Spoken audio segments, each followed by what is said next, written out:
What's going on, guys? Welcome back to another video. Man, we got a lot of really good stuff in store for you guys today. We're gonna just knock out a few quick things up here at the homestead. Then we're gonna head on down to the shop. We gotta do some modifications to our brandy spanking new compressor to get that thing ready to rock and roll. We might have our first subject for sandblasting ready to rock, depending on whether or not it was actually dropped off at the shop. So that's a maybe. I have a dog hair on my lens. Sorry about the squirrel moment. I got dog hairs everywhere because that's what happens when you have Australian Shepherds. And we're gonna be doing some mods. We're cutting some things open from the Denali. We did just get a few packages in that's going to help us in the progress of that. And then next week sometime we should be picking up the part from our boy Sean at Paint Bottom Auto Body. Yeah, that kind of works. Peach Bottom Auto Body. His information is in the description below, by the way. A lot of you guys are bringing your trucks to him to get them looking stock to stellar with his paint. He's like 4 rows deep on trucks down there right now. I've never seen him this busy, so I just wanted to say personally thanks for trusting my word and taking Sean up on his services, because that man really is a paint wizard. Every time this thing doesn't latch and I start it, it hits my head. Watch.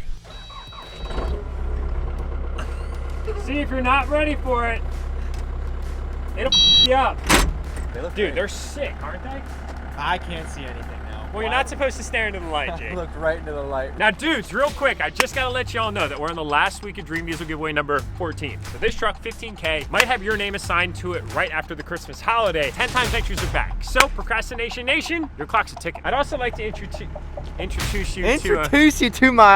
like to introduce you guys to my good friend Snaggletooth here. Yeah, this is Rocky, our Snaggletooth bucket here. This is a good example of why orthodontists have great job security.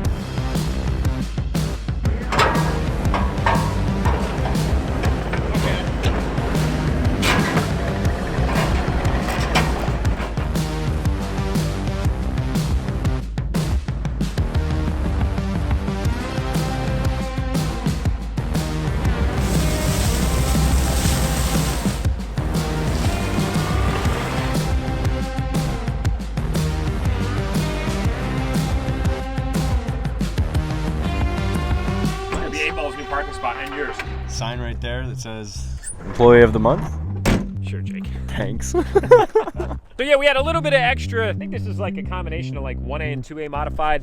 It's like a really, really small granular material, but we had some of that left over, so I figured I'd spread it down here a little bit. This is kind of like the general equipment storage area for the time being until I actually have a structure that I can put the stuff in. It really bothers me keeping everything outside. It's just that pole buildings cost a lot of money, and the one that I want to build is of relative size, bigger than the shop that I'm currently in, because I look at it kind of like a piece of equipment. My equipment owners out there, you're gonna get this comparison. It's like when you buy a piece of equipment, you kind of justify on your current need, but then like a year later, you have other needs and your equipment doesn't match your needs. Kind of the same thing as a shop. Everyone that says, well, if you're gonna build a specific size, up it by 15 to 20%. So that would mean if I wanted to build a 40 by 40, I should really build like a 55 by 55 or 50 by 50 or 60 by 60. So yeah, it's escalating kind of quickly. But the idea is to eventually put the shop back this way. Needless to say, great things come with time. I kind of like those little projects from time to time. It's nothing serious, doesn't take up the whole day. It's fun to get behind the controls of the piece of equipment, and then we carry on with our day, which would also involve a nice cold start. Ah, yes. Quick update on the dually discussion. Guys, we had over 1,000 comments in 12 hours about what direction you think that we should go. If you want to get a general consensus, I encourage that you go check out that video. I'm going to link it above. And if you agree with the general direction that everybody's commenting, you should add a comment yourself. All right, boys, welcome back to the shop. A little loud in here right now because we got the heater running. It's a balmy 35 degrees outside. We're trying to get it nice and warm in here. We got a few updates on our new Ingersoll Rand 5 horsepower 80-gallon compressor. And I've got my roommate from college, Tim, here hanging out with me. What's up? Hey dude, welcome to the vlog.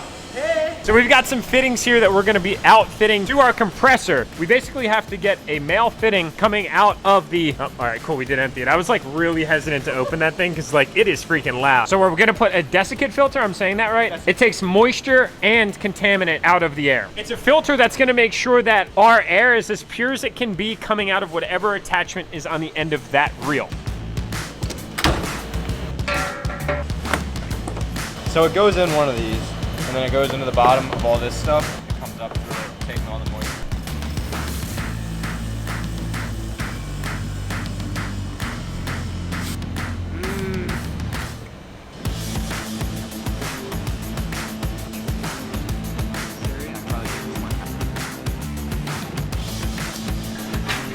That's fancy. Also, just want to say thank you to everybody that suggested doing that. It was just an added little step that took essentially no extra time, and it's gonna save us a whole heck of a lot of headache, especially one day when we're, well, sandblasting. We don't want moisture in our sandblasting cabinet, and or potentially doing something that involves coating with powder. More to come on that. Let her rip, Tater Chip. Now it's open. Inline open. Perpendicular shut. Wow. This is actually a small motor. It's got a piston in here. It takes oil and everything.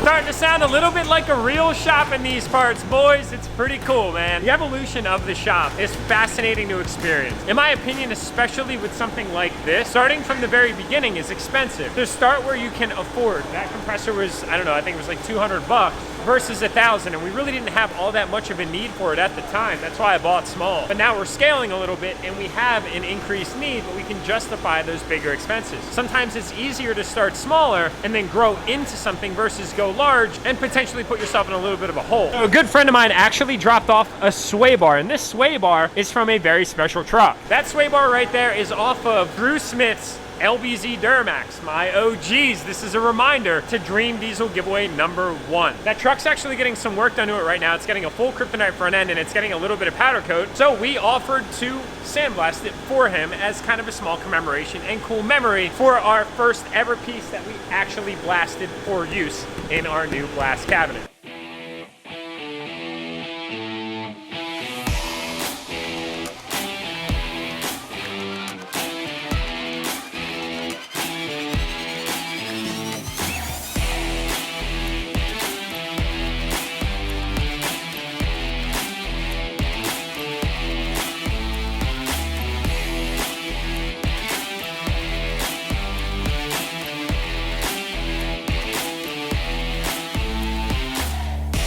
Successfully sandblasted our first part in the shop, and it came out nice, guys. Check this out. A little bit dusty right now. Got a little bit of warmth to it too, as a matter of fact, sitting under those really hot lights. We gotta get some LEDs for in there. Not only will they not shed light, but they'll also be lighter. It's gonna be a win-win. Came out freaking sweet though. That way Drew can add whatever color he wants to on top of that. I'd like to say I powder coat it for him, but that's just gonna have to wait for a future instance. So let's jump back to the Denali. Now guys, can you notice a difference? I got a little bit carried away and didn't film this while Jake was finishing up blasting. We had some music blasting while we were doing the blasting, and I couldn't help but see these powder coated amps back on the truck. Boom. Dudes, look at that. That looks amazing. Now, we don't have the end caps back from Peach Bottom Auto Body quite yet. That'll be sometime next week, but check this out.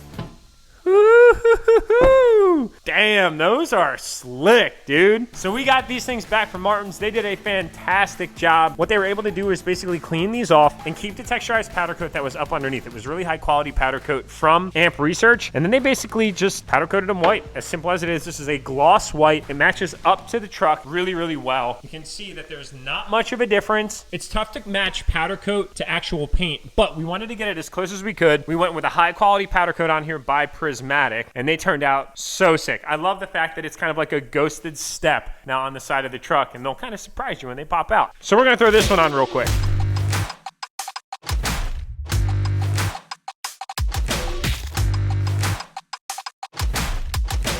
Excuse me, sir, hold this here headlight. Don't drop it. Just a headlight boys. Yeah, what's your job? I am the headlight holder. I'm what they call a headlight boy. All right, guys, so now we are going to cut open the 2020 Denali headlights. We're gonna be doing something similar to what we did on Dream Diesel giveaway number 11, which was basically disassembling these things and putting in some clears lights. Boom. So we're gonna delete the amber. We're gonna put a clear lens in here, pretty much like we do in all of our headlights. I feel like it's like one of the best things to do to kind of clean up the body of the light, but this time around, we're actually not going to paint them. I considered basically pulling this outer bezel apart from the inner bezel, which is basically where that reflective backing is, and painting that. But I looked up a few pictures, and although they're sick, I don't really think it's what I'm looking to accomplish, because I think some of the chrome in here really plays nice on the truck. So what I'd rather do is just delete this amber, because there are no other amber lenses. Lens? I mean, how many lenses are you talking? One lens or two lenses? Is it lenses or lens? One dog or is it two dog? That's a great one. There are no other freaking orange lenses. Dude, nothing sounds right. There's There's no more of these on that. So we're gonna start cutting into these here things.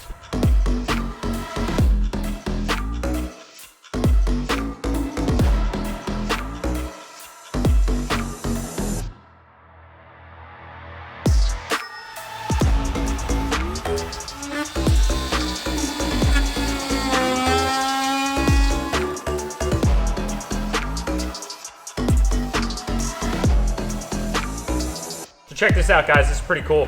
Inside the Denali headlights, you only have this outer bezel that's actually attached to the lens. Then on the inside, you have your inner daytime running light housing, and then you have your actual inner bezel. So this black piece and these chrome pieces are all one piece. Typically, what we've found with all the headlights that we've done is this whole assembly actually comes out in the lens. So you have to kind of disassemble everything. But in this instance, where we're just doing these clears lenses, it's actually really convenient because all we have to do is take out 1, 2, 3, 4, 5 Torx bolts, pop that lens out, pop that lens in, clean up these edges a little bit, put it right back together. And what I also really like is, if you've seen some of the videos in the past, handling these pieces is super fragile because it's actually not chrome, it's almost like a tin foil. Even with nitrile gloves, you can still risk scratching it even if you gently graze it, like not even paying attention. So it's nice that I really don't even have to mess with that. I like that a lot. Another reason I just freaking love my truck. Another reason. And you never want to touch the inside of the lens too because it has basically anti-fog coating on it. If you were to put your fingerprint on it and it was the fog,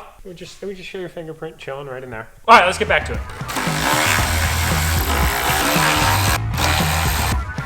Oh, boys, I got some bad news. One of our nightmares came true in this scenario. Remember I was talking about how this chrome stuff is really fragile. It's like a gum wrapper layer, and if you even touch it, it scratches it. We were trying to protect it. We were using blue painter's tape, and even that is too sticky. We masked off just this little area right here. You can see as we were removing the masking, it stripped some of the foil chrome, as we'll call it, off. And now we're in a situation.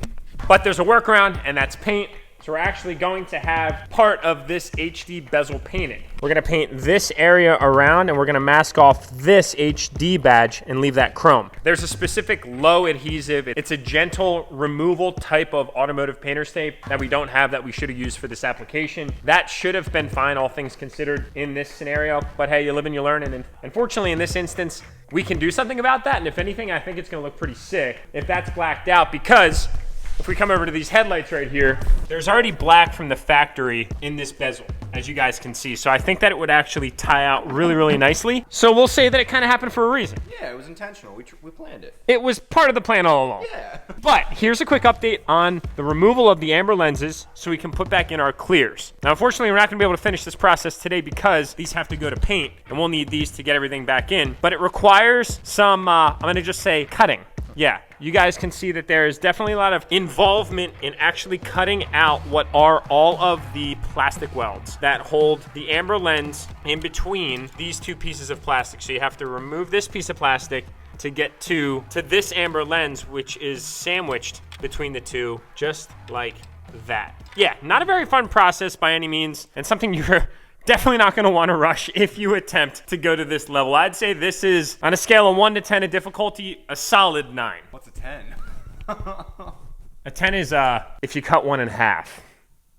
That would not be a good situation. So that kind of throws a small wrench in our wheel, but it's all right because, well, we got a delivery, boys. We got ourselves some Fox shocks for the back of the Denali. This is long overdue. And there's a story behind why I've been running the new Fox Resi shocks up front on the Denali for about 6 months, but the stock Ranchos in the back. Believe me, I was very self-conscious about it, but the reason that it had to happen was because Fox decided to make a change for the 2020 HDs. They updated their styling with the black reservoirs for the front, but not the back. They offered the other version for the rear, and I thought it would be just as bad as running Fox and Rancho as it would be running Fox and the old style Fox in the back. Either way, it would have been a waste, and I would have wanted to update them regardless to get them to match. I'm hoping that when we open this box, they're actually the right ones. So yeah, we'll see.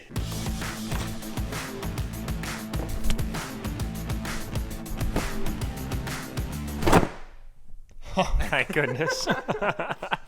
Oh, it's so nice to see these things, man. I never thought that they were actually gonna arrive. Purely because we found them online from a few parts distributors, but they were all sold out.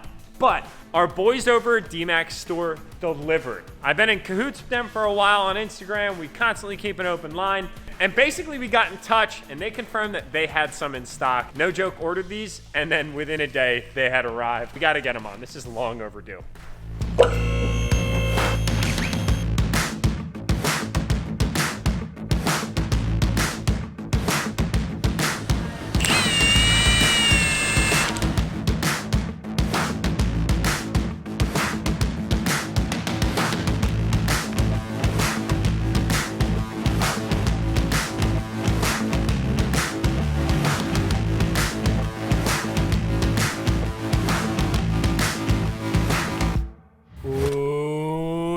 fancy.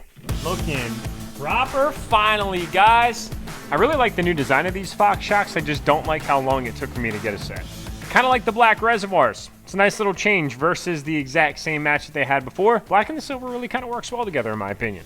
I'm excited about seeing the transformation of this truck. Like I said, boys, little things, but they go a really long way. And then we also wrapped in a little bit of time lapse there as we cleaned up all the edges from when we cut open our 2020 Denali headlights. They're ready to rock and roll. We just got to get our bezels back from paint, get those clears back in their place, get that new painted piece on top, get those bezels fixed back into our lens housings, and we're gonna have a nice custom set of built headlights for this bad girl right here. Now, before we wrap up this video, I just wanted to give y'all an update on the dually discussion. Man, it was like 1,500 comments as of this point. Man, you guys had a lot of really great feedback, but a lot of you were on a specific side of the fence, and so be it, boys. That's where our crosshairs are pointed. But subject to change. I don't know. We'll see what happens in time, and we'll see what pops up in the market, because me being me, I'm looking for something very specific. Alrighty, boys, and that's about where we're gonna wrap this video up. So if you haven't claimed 10x entry for this bad boy right here, 15 grand, well, your time is a ticking, my friends, because this giveaway ends December 15th. Tap that subscribe button, notification bell, and the like button on your way out. Well, I look forward to seeing y'all in the next one. All right, dude, tell everybody to like, share, and subscribe. Tap that notification bell. Ready? Go. Good job, dude. Wait, get his truck pants. He's ready for the channel. Oh, he's, what is that thing? Camera and vlog button. Go.